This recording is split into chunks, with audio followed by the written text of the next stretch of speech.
The morning rain made everything smell like metal and garbage. Kim Jae-on pulled his hood tighter as he walked through the alien district of Seoul. The tall buildings around him had strange shapes that hurt his eyes if he looked too long. This was where the off-worlders lived and worked. Jae-han carried his tool bag over his shoulder. Inside were scanners, cutters, and small containers. He was a salvage worker. Every day he searched through the trash that aliens threw away. Sometimes he found valuable things, computer parts, rare metals, or energy cells that still had power. These items paid for his small apartment and simple meals. The Vorthon embassy stood like a black tower in front of him. The Vorthons were one of the richest alien species in the galaxy. They had blue skin and 3 arms. They also threw away more expensive things than anyone else. Jae-on walked to the back of the building. Large metal containers held the embassies. Trash. He had checked these containers many times before. The Vorthons always separated their waste into different types. Normal trash went in the gray containers. Broken electronics went in the yellow ones. The red containers held things that were too dangerous for humans to touch. But today, something was different. There was a new container. It was black and had a symbol on the side that looked like a twisted star.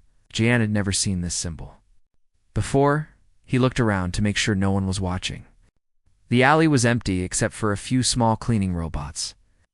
Jae-on walked to the black container and pressed his hand against the scanner. The lid opened with a soft hiss. Inside the container, Jae-on saw pieces of metal and crystals scattered around, but in the center, something made him stop breathing. It was a suit of armor. The armor was black like the night sky. It had silver lines running through it that seemed to glow softly. Strange crystals were built into the chest and arms. Jae-han reached out to touch it. The metal felt warm under his fingers. When he touched it, words appeared in the air above. The armor. The words were in a language he did not know, but they glowed with blue light. He looked at the armor more carefully. It was damaged. There were scratches and dents all over it. One of the arm pieces was cracked. But even with the damage, Jae-on could see that this armor was worth more money than he made in 10 years. The armor was also the right size for a human. Most alien equipment was too big or too small for people to use. But this armor looked like it was made for someone exactly his height and build. Jae-on checked his scanner. The device beeped and showed numbers that made his eyes go wide. The armor was made from materials that should not exist on Earth. The energy readings were higher than anything in his database. He had to make a choice. Taking things from embassy trash was not illegal, but taking something this valuable might cause trouble. On the other hand, it was in the trash. The Vorthons had thrown it away. Jae-on decided to take the armor. He carefully lifted each piece and put it in his bag. The armor was much lighter than it looked. Even the heaviest pieces felt like they were made of air. As he walked home, Jae-on felt like everyone was watching him, but that was silly. No one knew what was in his bag. He was just another salvage worker walking through the city. His apartment was small. One room with a bed, a desk, and a tiny kitchen. The walls were covered with pictures of his family and posters of old Earth movies. Jae-on put his bag on the floor and carefully took out the armor pieces. Under the bright lights of his apartment, the armor looked even more amazing. The silver lines in the metal seemed to move like water. The crystals changed color when he moved them. Jae-han had fixed many alien devices before. He knew how to clean metal and replace broken parts. He spent the next 3 hours working on the armor. He cleaned off the dirt and polished the metal until it shined, sealed the cracks with repair gel. When he finished, the armor looked almost new. The crystals glowed brighter now. The silver lines pulsed with soft light. Words still appeared in the air when he touched certain parts, but he could not read them. Jae-han knew he should research the armor before doing anything else. But he was curious, wanted to know how it felt to wear something so advanced. He put on the leg pieces first. They fit perfectly. The armor seemed to adjust itself to his body. When he stood up, he felt stronger and more balanced than ever before. Next came the chest piece. As soon as he put it on, the armor came alive. Lights flashed across his vision.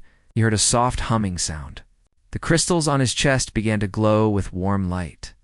The arm pieces were last. When he put them on, the armor sealed itself together. He heard small clicking sounds as the pieces connected. Now he was wearing a complete suit of advanced alien armor. Jaeon looked at himself in the mirror. The person looking back did not look like a salvage worker anymore. He looked like a warrior from the movies. The armor made him appear taller and stronger. The glowing crystals gave him an otherworldly appearance. He tried to move around his small apartment. Ow. The armor moved with him like a second skin. When he reached for something, the armor made his movements faster and more precise. When he accidentally bumped into his desk, the armor absorbed the impact without any damage. Something strange happened when he touched the wall. Ow. The armor scanned the wall and showed him information about the materials it was made from. The words appeared directly. In his mind, not in his eyes, Jaeon realized that this was not just armor. It was a complete computer system. It could analyze things, enhance his strength, and probably do many other things he had not discovered yet. But who had made it? And why was it in the trash behind the Vorthon embassy? These questions worried him. Something this advanced should not be thrown away like garbage. As he stood in his small apartment, wearing armor that was probably worth more than his entire building, Chan felt that his life had just changed forever. He did not know how right he was. 3 days had passed since Jaeon found the armor. He had spent most of that time in his apartment, learning how it worked. The armor could do amazing things. It made him stronger and faster. It could show him information about everything he touched. It even helped him understand some alien languages. But Jaeon was getting restless. He needed to test the armor outside his small apartment. He wanted to see how it worked in the real world. Late in the evening, Jaeon put on the armor and left his building. The streets were mostly empty. A few people walked past, but they did not pay attention to him. The armor had a feature that made it look like normal clothing to casual observers. Jaeon walked toward the old market district. This area was not as safe as the alien embassy district. Many different species lived here together. Sometimes there were problems between different groups. As he walked down a narrow street, Jaeon heard shouting ahead. He moved closer and saw a group of 5 human men surrounding 3 aliens. The aliens were Kelthera. They had gray skin and large eyes, were smaller than humans and looked scared. The human men were holding metal bars and broken bottles. They were yelling at the Kelthera in angry voices. "Go back to your own planet," one of the men shouted. "We don't want your kind here." The oldest Kelthera was trying to protect the other 2. He held up his hands and spoke in broken human language. "Please, we have done nothing wrong. We just want to go home. This is our home," another human said. "You aliens are taking our jobs and our houses," Jaeon watched from the shadows. He knew he should call the police, but they would take too long to arrive. The situation was getting worse. One of the human men raised his metal bar like he was going to hit the old Keltera without thinking. Jaehan stepped out of the shadows. "Stop," he said in a loud voice. "Leave them alone." The human men turned to look at him. They saw a young man in dark clothes. They did not see the armor because it was still disguised. "Mind your own business," the leader said. "This doesn't concern you. It concerns me now," Jaeon replied. He took another step forward. The leader laughed. "5 of us, and 1 of you. Are you stupid?" The man with the metal bar swung it at Jihan's head. Time seemed to slow down. The armor's combat systems activated automatically. Jaeon could see the bar moving toward him like it was floating through water. He raised his arm to block the attack. The metal bar hit his arm and broke in half. The man holding it stumbled backward with a shocked expression. The other men attacked at the same time. Jaeon moved faster than he ever had before. The armor guided his movements. He dodged the first attacker and pushed him gently into a wall. The man hit the wall and slid down to the ground, unconscious but not seriously hurt. The second attacker tried to tackle Jaeon. Jaeon grabbed the man's shirt and threw him carefully into a pile of garbage bags. The man landed softly and groaned but did not get up. The third and fourth attackers came at him with broken bottles. Jaeon created energy shields around his hands. The bottles shattered against the shields like they had hit solid walls. The men stared at their broken weapons in confusion. Jaeon moved forward quickly. He touched both men on their shoulders. The armor sent a small electrical pulse through his fingers. Both men fell to the ground, unconscious. The leader of the group was backing away slowly. His face was white with fear. "What are you?" he whispered. "I am someone who protects innocent people," Jahan said. "Take your friends and leave. If I see you hurting anyone again, I will not be so gentle." The leader helped his friends stand up. They all ran away as fast as they could. Jahan turned to check on the Kelthora. The three aliens were staring at him with wide eyes. The oldest. One stepped forward slowly. "The armor," the old Kelthera said in perfect human language. "I know this armor." Jahan was surprised. "You can speak human language well. I learned it many years ago," the old Kelthera replied. "I am a teacher and historian. But more important, I know who you are." "I think you are confused," Jahan said. "I am just a salvage worker. My name is Kim Jaeon." Vorth shook his head. "No, you are Corvanus, the Shield of Worlds. You have returned to us." "I don't understand," Jaeon said. "I just found this armor 3 days ago." The other two Kelthera whispered to each other in their own language. They both bowed to Jahan. "That is impossible," Vorth said. "That armor belongs to the greatest human warrior who ever lived. He saved my entire world from destruction. He was our champion." "I think you have the wrong person," Jahan said. "I am nobody special." Vorth walked closer. His large eyes studied the armor carefully. "This is definitely the armor of Yang Shengho. He was called Corvanes by my people. He fought in the Great War against the Vex Empire, saved millions of—" "Lives Yang Shengho," Jahan repeated. "I never heard of him. He was a hero to many species," Vorth explained. "But he disappeared after the war ended. No one knew what happened to him. Many thought he had died." One of the younger Kelethera stepped forward. She was female and looked nervous. "My name is Thises," she said. "I am an engineer. My parents told me stories about Corvanes when I was young. They said he would return when we needed him most. But I found the armor in the trash," Jahan said. "It was thrown away behind the Vorthan embassy." Vorth's expression became sad. "Then perhaps Yang Shengho really is dead. But his armor has chosen you." "That is what matters now. The armor chose me," Jahan asked. Yang Shengho's armor was bonded to his genetic pattern, Thises explained. "It should not work for anyone else. But it works for you. This means you are special." Jahan looked down at his hands. The armor's crystals were glowing brighter than before. The silver lines were moving faster. It was like the armor was happy.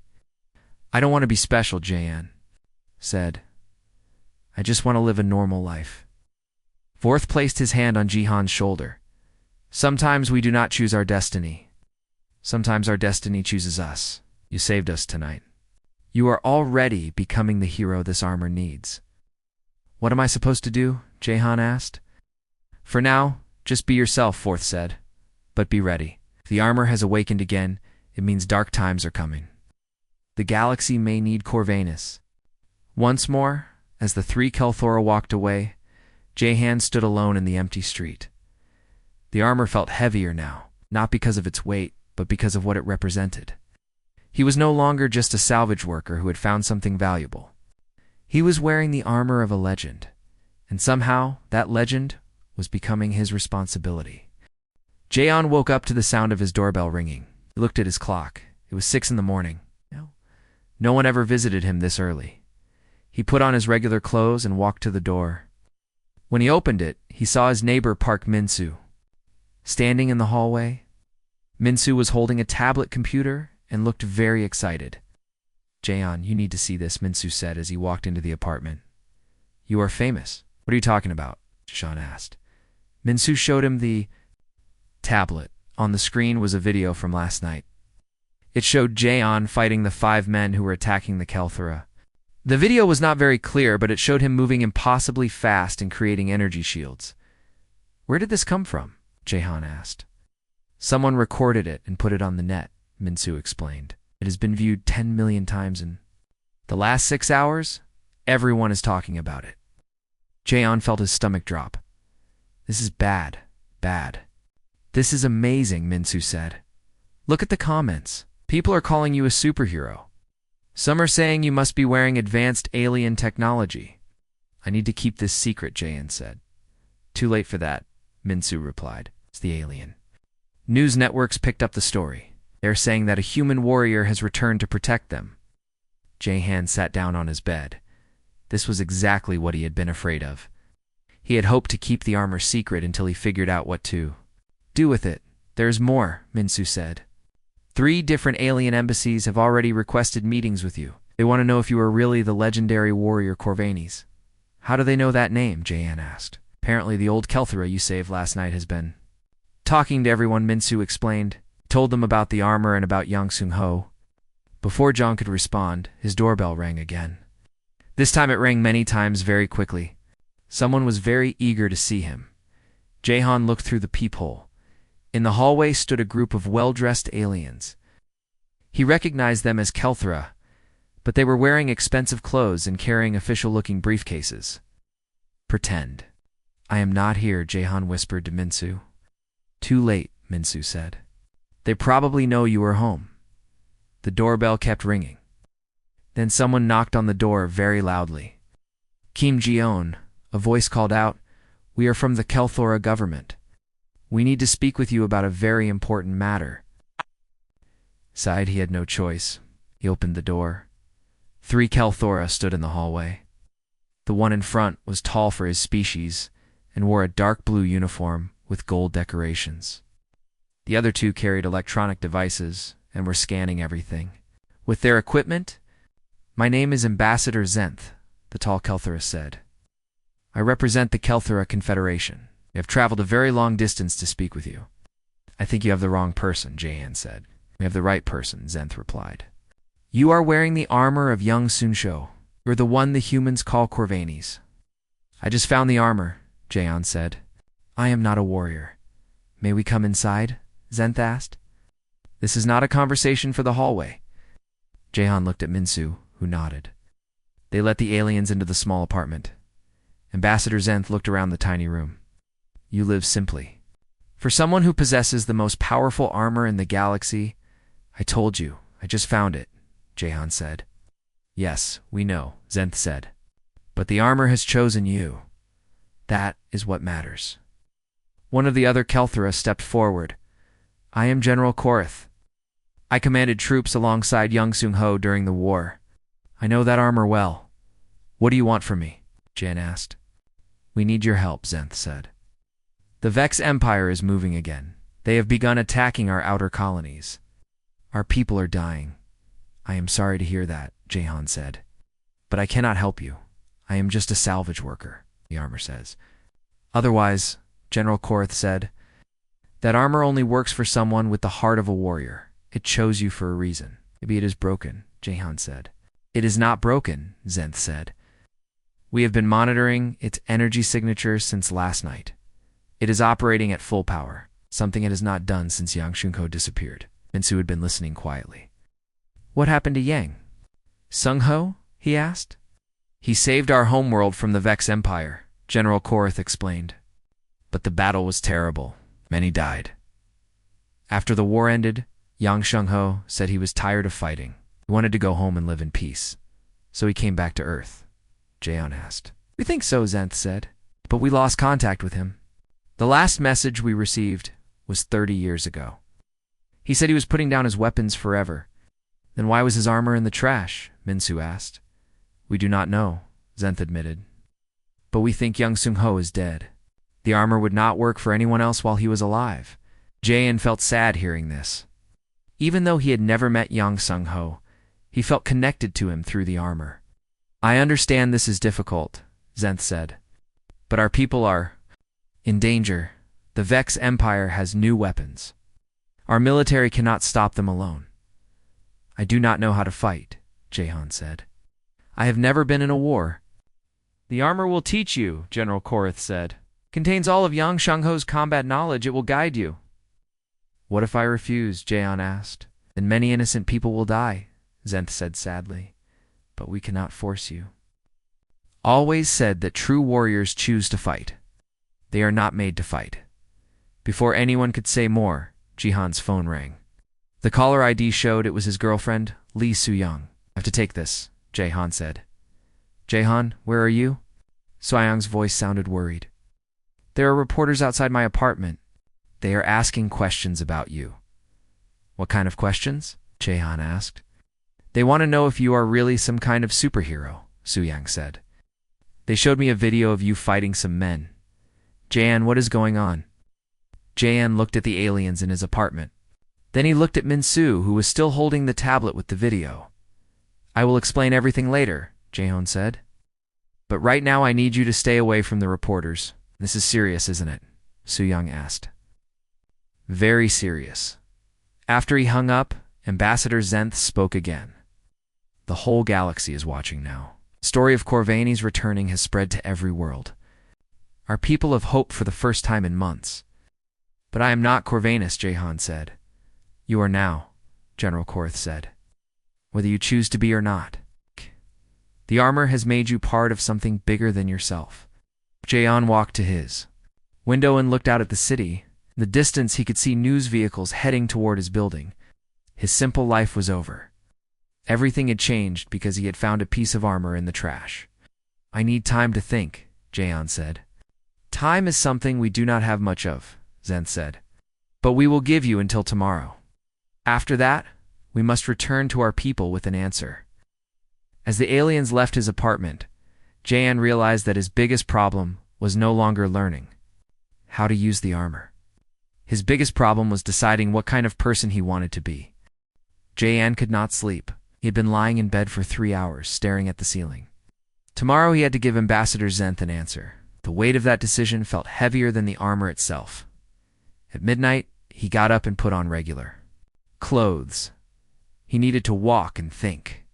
The armor was hidden in his closet, but he could feel it calling to him. It wanted to be worn. It wanted to fight. The streets were quiet except for the occasional news van. Reporters had been camped outside his building all day. Jihan used the back exit to avoid them. He walked to the old veterans hospital on the edge of the city. Something had been bothering him since his conversation with the Kelthora. If Yang Sun-ho had come back to Earth, where had he gone? What had happened to him? The hospital was old and run down. Most of the patients were elderly humans who had fought in various wars. Jihan found the night desk clerk, a tired-looking woman named Mrs. Kim. "I am looking for information about someone who might have been a patient here," Jihan said. Name was Yang Sun-ho. Mrs. Kim looked at him suspiciously. "Are you a reporter? We have had enough of those today." "No, I am not a reporter," Jihan said. "I think Yang Sun-ho might have been my uncle." It was a lie, but he needed information. Mrs. Kim's expression softened. "Let me check our records." She typed on her old computer for several minutes. "Yes, we had a Yang Sun-ho. He was here for about 2 years, but he died 5 years ago." "What's wrong with him?" Jihan asked. "He had severe injuries from combat," Mrs. Kim explained. "Burns, broken bones that never healed right, and damage to his nervous system." Dar talked in his nervous system. "Did he ever talk about his war experiences?" Jihan asked. "Sometimes," Mrs. Kim said. "He had nightmares. He would wake up screaming about aliens and battles. But he was a good man. He helped other patients and never complained about his own suffering." "What happened to his belongings when he died?" Jihan asked. "Most of his things were thrown away," Mrs. Kim said. "He had no family that we could find. It was some kind of military equipment, but the government people came and took it." Jihan felt a chill. "Government people?" "Yes, they said the equipment was classified. They took it all away." Mrs. Kim looked at Jihan carefully. "Why are you really asking about him?" "I think I knew him," Jihan said. "Thank you for your help." Jihan walked home. He understood what had happened. Yang Sun-ho had returned to Earth broken and dying. The government had taken his armor when he died, but someone had made a mistake. The armor had ended up in the wrong place and eventually been thrown away. Back in his apartment, Jihan found Min-soo waiting for him. His friend looked worried. "Reporters have been asking about you all day," Min-soo said. "They want to know everything about your life. Some of them are offering money for information." "I found out what happened to Yang Sun-ho," Jihan said. He told Min-soo about his visit to the hospital. So he really is dead, Minsu said. That explains why the armor works for you. But it does not make me him, Jahan said. I am not a soldier. I have never fought in a war. Maybe that does not matter, Minsu said. Maybe what matters is that you care about protecting people. Before Jahan could respond, his phone rang. It was Su Yang. Jahan, we need to talk. She said, can you come to my apartment? Use the back entrance? There are still reporters in front. 20 minutes later, Jahan was sitting in Su Yang's small kitchen. She had made tea, but neither of them was drinking it. I saw the video, Su Yang said. I saw what you did to those men. That was not normal human strength. Can explain. Jahan said, I hope so, Su Yang said, because right now I am scared. Not of you, but of what this means for us. Jahan told her everything. About finding the armor, about Yang Shengho, about the Kalthora and their request for help. Finished, Su Yang was quiet for a long time. So you have to decide whether to become a warrior, she said finally. I do not want to be a warrior, Jahan said. I want to be with you. I want to live a normal life. But can you? Su Yang asked. Can you live a normal life knowing that? People are dying, and you could help them? I do not know, Jahan said. I know you, Su Yang said. You are the kind of person who helps stray cats and gives money to homeless people. You cannot ignore suffering when you see it. But this is different, Jahan said. This is war. People die in wars. People are already dying, Su Yang said. The question is whether you can live with yourself if you do nothing. The next morning, Jahan met with Ambassador Zenth and General Korath in a conference room at the Kalthora embassy. The room was full of advanced alien technology, but Jahan barely noticed it. Have you made your decision? Zenth asked. I need to understand something first, Jahan said. Why is the Vex Empire attacking your people again? I thought the war was over. The war never really ended, General Korath explained. We won battles, but we did not destroy the Vex Empire. They retreated and spent 30 years building new weapons and ships. What kind of weapons? Jahan asked. Weapons that can destroy entire planets, Zenth said. They have already used them on 3 of our colonies. Millions of people are dead. Jahan felt sick. Why are they doing this? The Vex Empire believes that only they have the right to exist, Korath said. They want to wipe out all other intelligent life in the galaxy. But why do you need me? Jahan asked. You have armies and spaceships. Because you are human, Zenth said. Humans think differently than other species. Yang Xingho won the war not just with strength, but with strategy. He found ways to fight that no one else had thought of. The armor contains his memories, Korath added. His knowledge of tactics and combat, but it needs someone with a human mind to use that knowledge effectively. What if I try and fail? Jahan asked. What if I get people killed? Then you will have tried, Zenth said. That is more than anyone can ask. Jahan looked at the 2 aliens. He could see the hope in their eyes. Not just hope for military victory, but hope that someone cared enough to try. If I agree to help, Jahan said, I have conditions. Conditions? Zenth asked. I am not a soldier, Jahan said. I will not take orders from your military. I will fight, but I will fight my way. That is acceptable, Korath said. Yang Shengho made the same demand. I want my friends to be protected, Jahan said. And Su Yang? I want them safe from reporters and anyone else who might try to use them against me. I can arrange. That, Zenth said. And I want to know everything, Jahan said. No secrets, no hidden information.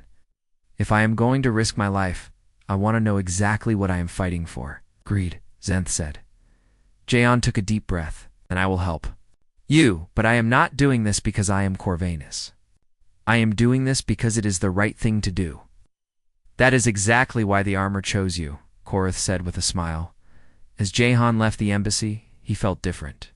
He was no longer just a salvage worker who had found something valuable. He was no longer trying to run from his destiny. He had accepted it. But accepting his destiny and surviving it were 2 very different things.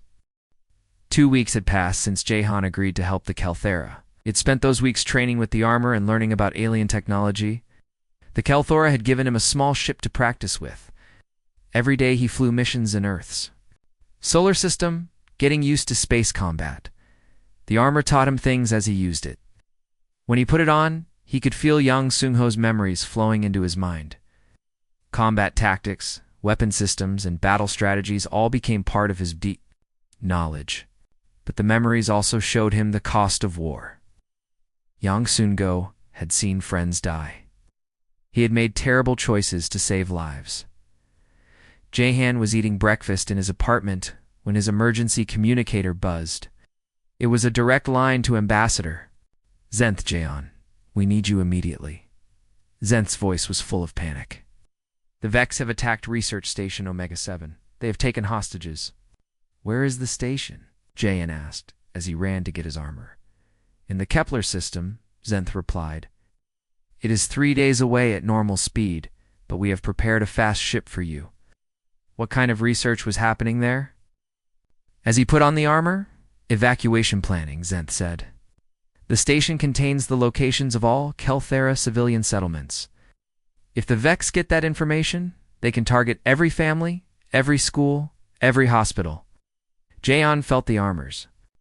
Systems activate. The familiar warmth spread through his body as the crystals began to glow. "How many hostages?" 200 scientists and their families, Zenth said, including children. "I am on my way," Jaeon said. The Kelthera had prepared a sleek black ship for him. It was fast and armed with the latest weapons.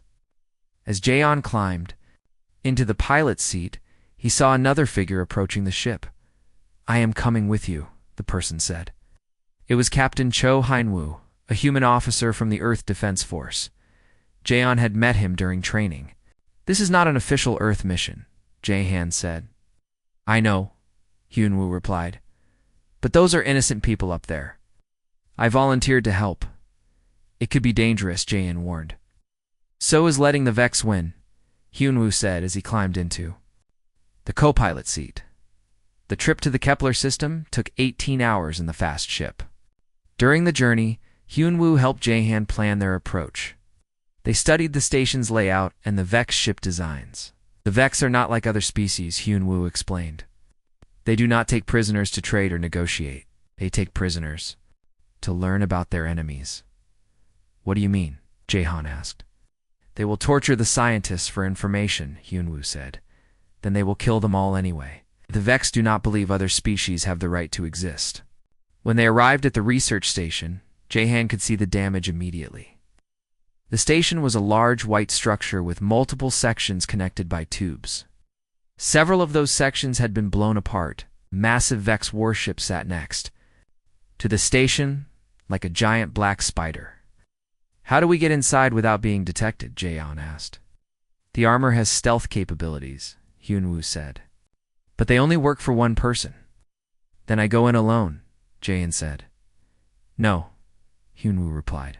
"We go in together. I will create a distraction while you rescue the hostages." "It's too dangerous," Jaeon said. "This is what we trained for," Hyunwoo said. "Trust me."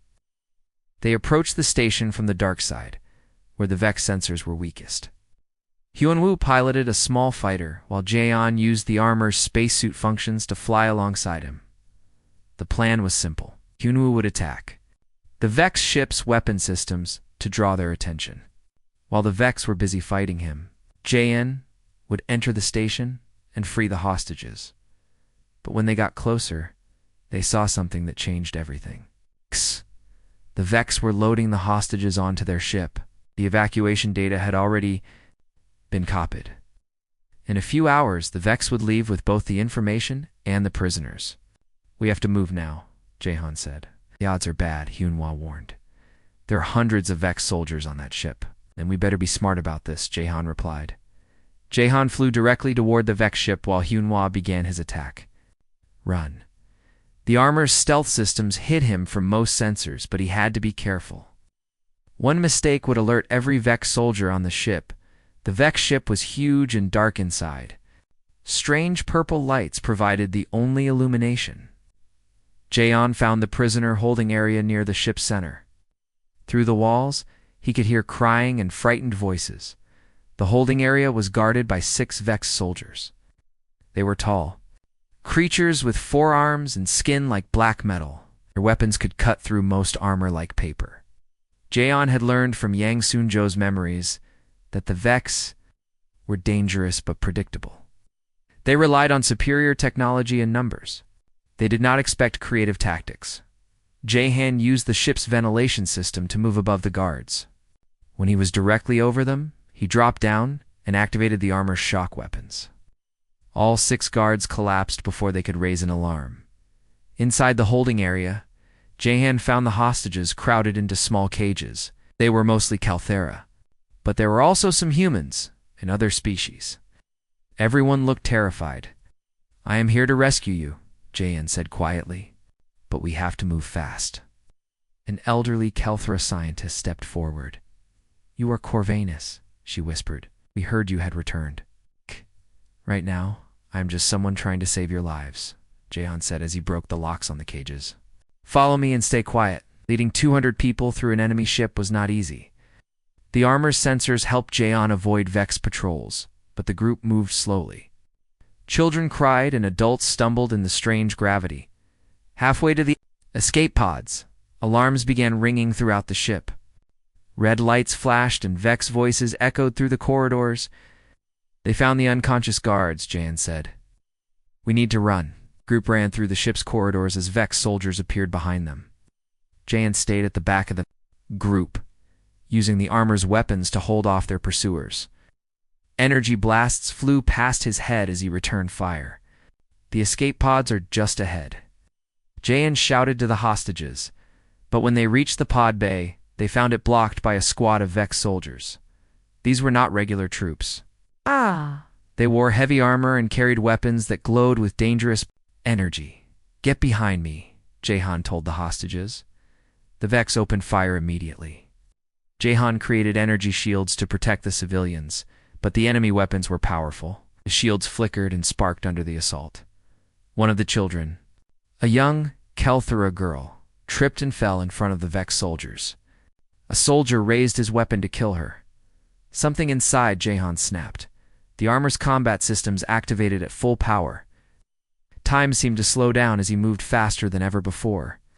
He reached the girl before the Vex soldier could fire and threw the soldier across the room. The other Vex attacked him all at once. But now, Jaehan was not just wearing Yang Shengho's armor. He was channeling Yang Shengho's skills and experience. He fought like a warrior who had saved worlds. In less than a minute, all the Vex soldiers were defeated.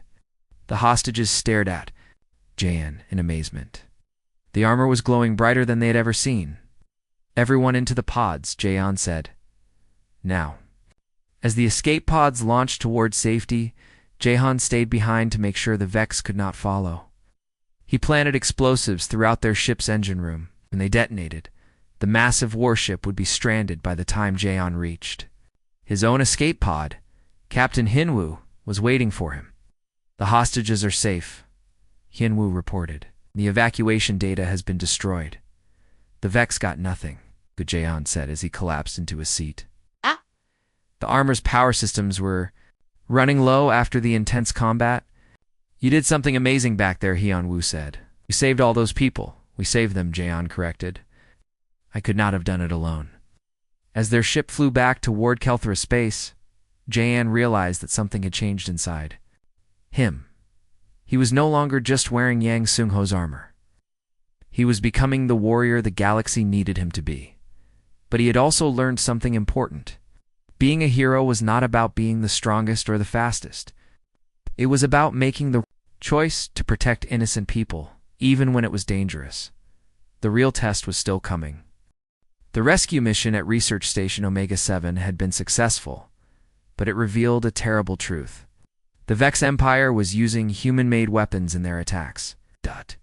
Someone from Earth was secretly selling military technology to humanity's enemies. Jaehan sat in the briefing room aboard the Kelthera command ship.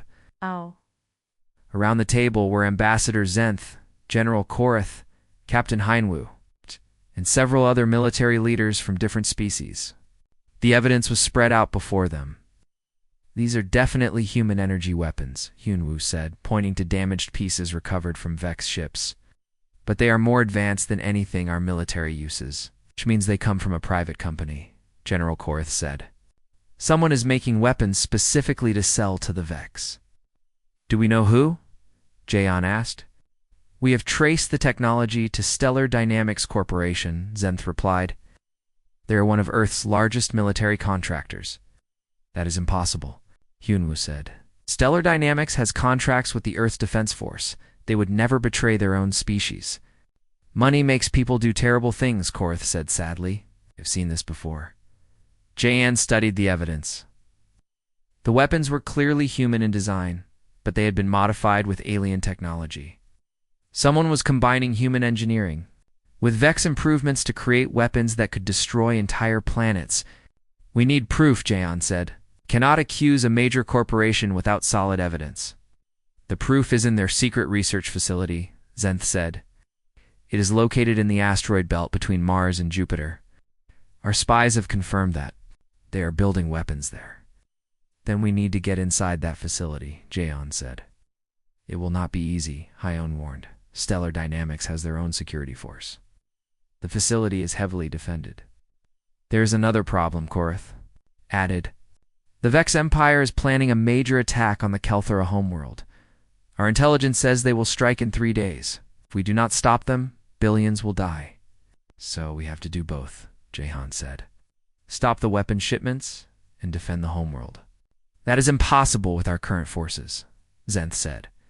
We need to choose one mission or the other. Jaeon looked at the tactical displays showing both threats.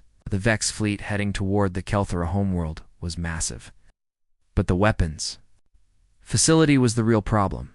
As long as it existed, the Vex would keep getting more advanced weapons. What if we attack the facility first? Jaehan asked. If we can destroy it and prove that Stellar Dynamics is working with the Vex, maybe we can get Earth's military to help defend the homeworld. It is risky, Hyunwoo said. If we fail, there will be no time for a second chance. Sometimes you have to take risks to protect people, Jaehan said. That is what Yang Sunho would have done. The mission to the asteroid facility required a small team. Too many ships would be detected by the facility's sensors. Jaeon Hyunwoo and a squad of Kelthora commandos flew toward the asteroid belt in a captured Vex stealth ship. The facility was built inside a large asteroid. From the outside, it looked like a natural rock formation. But Jahan's armor sensors could detect the massive energy signatures coming from inside. There are at least 50 human guards and twice as many automated defenses, Hyunwoo reported. As he studied his scanner readings, plus whatever Vex representatives are inside, added Theses, the young Kelthera engineer who had joined the mission. Our spies say there are usually Vex military advisors at the facility. The team landed their ship on the asteroid's surface and used cutting tools to create an entry point. The facility's interior was a maze of corridors and laboratories. Strange machines hummed with power as they manufactured weapons of incredible destruction. Jaeon led the team deeper into the facility. The armor's stealth systems hid them from most sensors. They had to avoid the human guards who patrolled the corridors. In the main laboratory, they found something that made Jahan's blood run cold. Human scientists were working alongside Vex engineers to build a weapon that could destroy stars. The weapon was nearly complete. They finish that thing, they can wipe out entire solar systems, Thesis whispered. We have to stop them, Jaehan said. We're too many guards, Hyunwoo warned. We need a plan. I have a plan, Jaehan said. But you are not going to like it. Jaehan's plan was simple, but dangerous. He would create a distraction by revealing himself to the facility's security forces. While they focused on him, Hyunwoo and the Kelthora team would plant explosives throughout the facility. That is suicide, Hyunwoo said. There are hundreds of enemies in this place. The armor can handle it, Jaeon said. Trust me. Jaeon walked into the main laboratory and deactivated his stealth systems. Alarms immediately began ringing throughout the facility. Attention all personnel, a voice announced over the intercom. We have an intruder in Laboratory 7. Initiate lockdown procedures. Human guards and Vex soldiers rushed toward Jahan's location, but he was ready for them. The armor's combat systems were operating at maximum power. Every move he made was perfect. Every shot he fired hit its target. The facility's director, a man named Dr. Kim Woojin, tried to escape with the Starkiller weapons data, but Jahan caught him before he could reach his ship. "You are a traitor to your own species," Jahan said as he grabbed the man. "I am a businessman," Woojin replied. "The Vex paid very well for human technology. How many people have died because of the weapons you sold them?" Jahan asked. "That is not my problem," Woojin said coldly. "I just make the products. What customers do with them is their choice." Jahan felt the armor's anger systems activate. Young Sunjo's memories showed him what happened to worlds that the Vex destroyed. Entire civilizations wiped out by weapons that humans had built.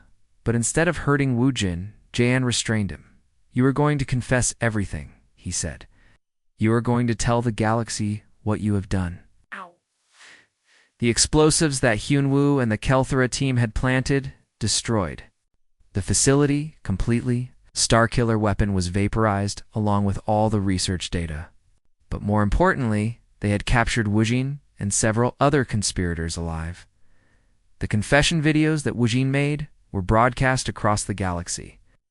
Earth's government was horrified to learn that one of their corporations had been secretly helping the Vex Empire.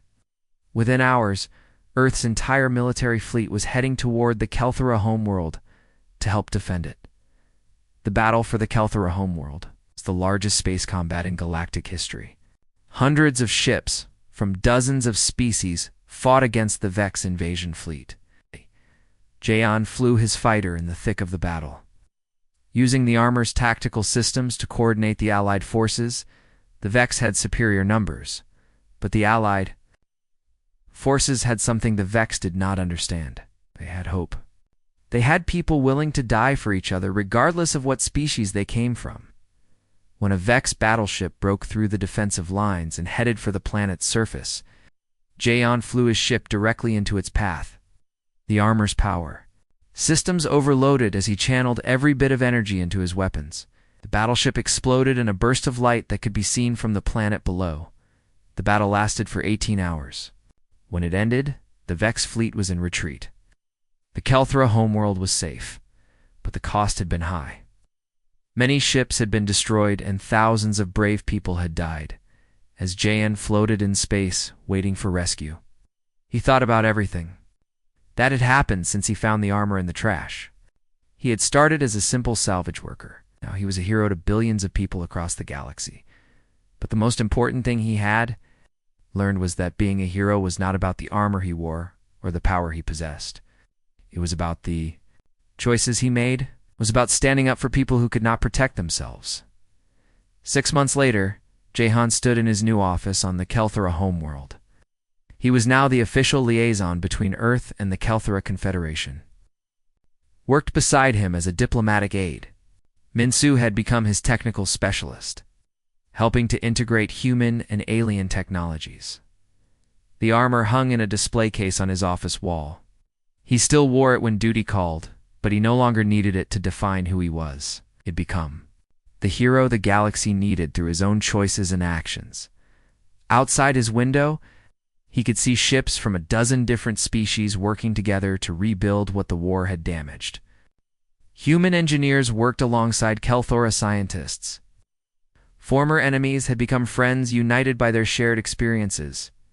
Jahan smiled as he watched them work. He had not found his destiny in the trash that day. He had found the tool that helped him create his own destiny. And that made all the difference. The legend of Corvanis would continue, but now it belonged to him completely. Not because he had inherited it, but because he had earned it.